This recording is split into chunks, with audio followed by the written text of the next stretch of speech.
The ballroom fell silent the moment we walked in. Not the polite, gradual hush that settles over a room when someone important arrives. This was different. This was the sound of 200 people forgetting how to breathe at exactly the same time. My father's champagne flute stopped halfway to his lips. Clarissa, my former best friend, now wearing my engagement ring on her finger, went the color of old chalk. And Marcus, the man I married, the man none of them knew existed, placed his hand gently on the small of my back and leaned down to whisper in my ear. Ready? I looked across that glittering room at my father's 70th birthday celebration, the flowers, the caterers, the family friends who'd watched me grow up, and I smiled for the first time in 3 years. I've been ready since Barcelona, I said, but that's not where this story began, 2 years earlier.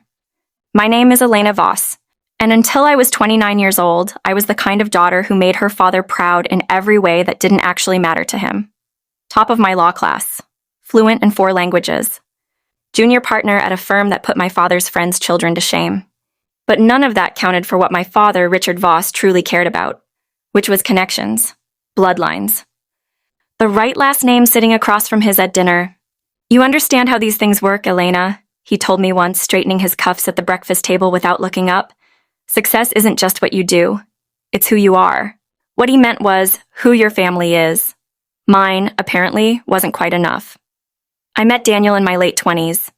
He was warm, ambitious, funny, a structural engineer who'd built his career with his hands and his mind rather than his pedigree. He wasn't from money. He didn't golf with the right people. But he loved me in a way that made the room feel larger.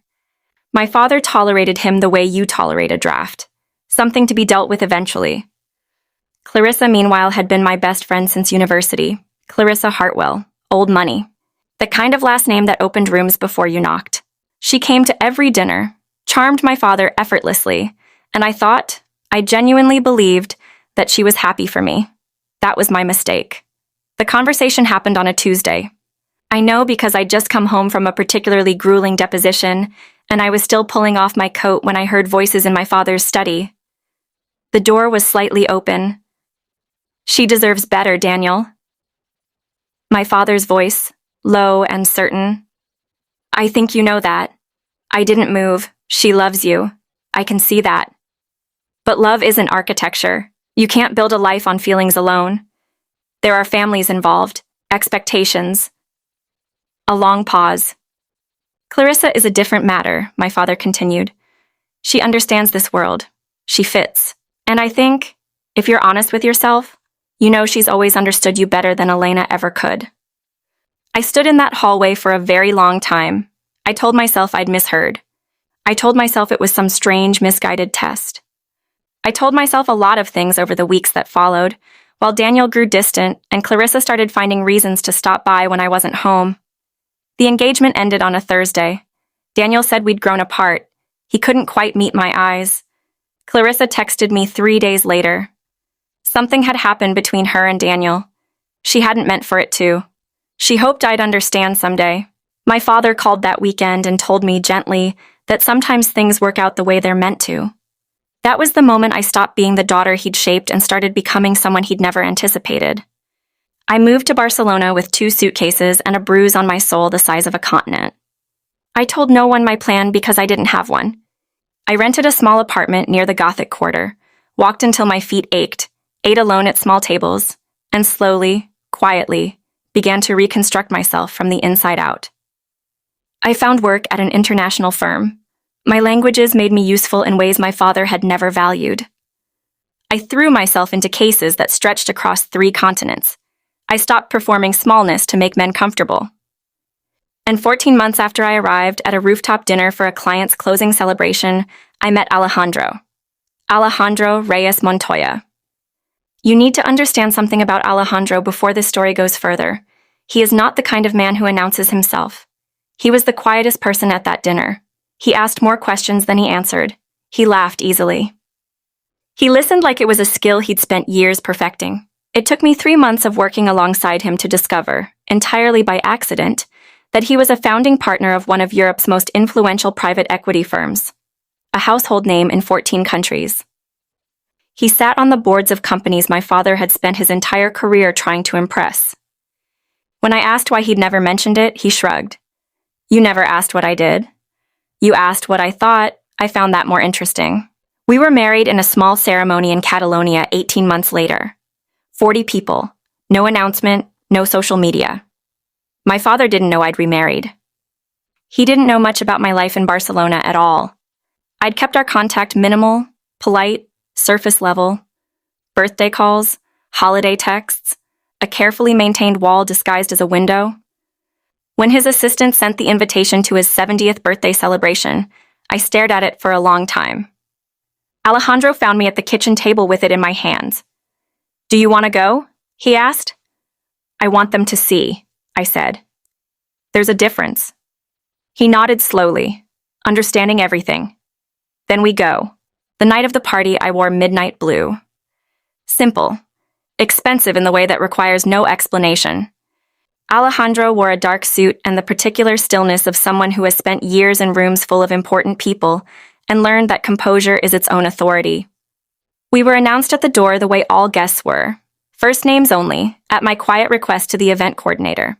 Just Elena and Alejandro. The room turned. My father saw me first. His expression moved through surprise, then something almost like relief. His wayward daughter had returned, had dressed nicely, was doing fine after all. A manageable narrative. Then his eyes moved to Alejandro, and something shifted. The way it shifts when the mind begins working on a problem it can't quite name. Clarissa, standing with Daniel near the bar, went rigid. She knew me. She knew the look on my face, or thought she did. But the calculation in her eyes told me she was already doing math that didn't add up. My father crossed the room. Elena. He kissed my cheek, smiled. The performance of warmth. "I'm so glad you came." His eyes moved to Alejandro with that particular male assessment. Sizing, categorizing, placing. "And this is my husband," I said. "Alejandro Reyes Montoya." The name landed like a key turning in a lock. I watched my father's face, the flicker of recognition, the slow, dawning comprehension. Because Richard Voss spent his life tracking names that mattered, and this was a name that mattered very, very much. "The Montoya Group," my father said softly. It wasn't a question. Alejandro smiled, gracious, unhurried, among other things. Across the room, someone had found a phone.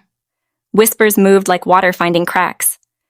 I saw Daniel lean to Clarissa, saw her shake her head in disbelief, saw the careful life she'd built on the rubble of mine begin to look slightly less certain.